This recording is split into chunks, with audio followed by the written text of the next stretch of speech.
কার কাছে বলিব আমার দুঃখের কথা? স্বপ্ন ভাঙা কত কঠিন, পাই না পূর্ণতা। আমি কার কাছে বলিব আমার দুঃখের কথা?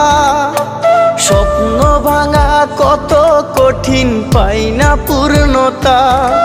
আমার চোখের জলে ভাসে নদী রে,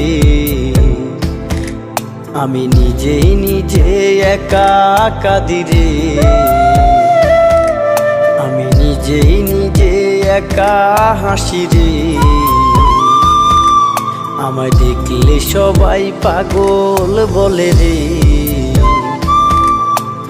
ওরে আমার মাটির পুতুল রে।